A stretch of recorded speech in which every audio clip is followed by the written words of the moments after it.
Hello అండి, నేను doctor బిజీ, ఫర్టిలిటీ కన్సల్టెంట్, ఫర్ట్9 hospital, Karimnagar.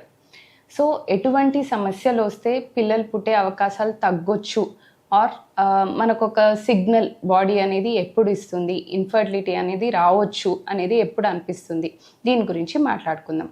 So first coming to period. ఎప్పుడైనా పీరియడ్ డిలే అవ్వడం, రెగ్యులర్గా రాకపోవడం, లేకపోతే పీరియడ్ వచ్చినప్పుడు బాగా హెవీ అవ్వడం, తక్కువ అవ్వడం, పీరియడ్ వచ్చినప్పుడు బాగా పెయిన్ ఉండడం, ఈ సమస్యలు ఏమైనా ఉంటే ఒక్కసారి కన్సల్ట్ అయ్యి ఇస్ దర్ ఎనీ ప్రాబ్లం అనేది మనం చెక్ చేసుకోవాలి.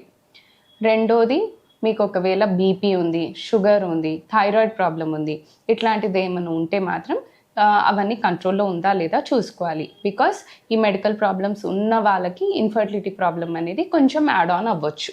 ఇది కాకుండా ఏజ్, ఒకవేళ ఏజ్ ఎక్కువ ఉంటే డెఫినెట్లీ కన్సల్ట్ అయ్యి, ఏజ్ ఎక్కువ ఉండే వాళ్ళకి ఇన్ఫర్టిలిటీ ప్రాబ్లమ్స్ రావచ్చు. కాబట్టి మోర్ దెన్ 35 years ఉంటే మాత్రం ఇన్ఫర్టిలిటీ దాంట్లో చెప్పేది ఏంటంటే లెస్ దెన్ 30 years ఉంటే 1 year ప్రెగ్నెన్సీకి ట్రై చేయొచ్చు.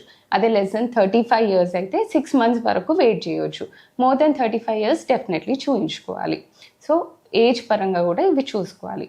అది కాకుండా బిఎంఐ, ఎక్కువ లావు ఉన్న, బాగా సన్నగా ఉన్న వీళ్ళలో ఓవ్యులేషన్ ప్రాబ్లమ్స్ వచ్చే సమస్యలు ఎక్కువ ఉంటాయి.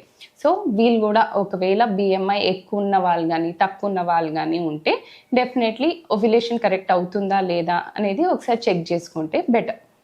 ఎక్కువ స్ట్రెస్ఫుల్ జాబ్స్ అయినా, ఒకవేళ ఇన్ఫెక్షన్స్ ఉన్నా ఇవి డెఫినెట్గా చూయించుకోవాలి. సో స్ట్రెస్ఫుల్ జాబ్స్ ఉన్న వాళ్ళకి ఇన్ఫర్టిలిటీ రిలేటెడ్ అనేది కొన్ని స్టడీస్లో తెలుస్తుంది.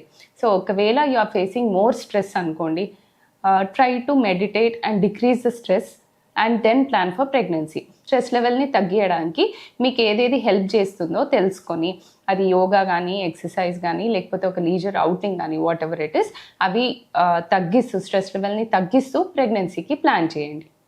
Thank you.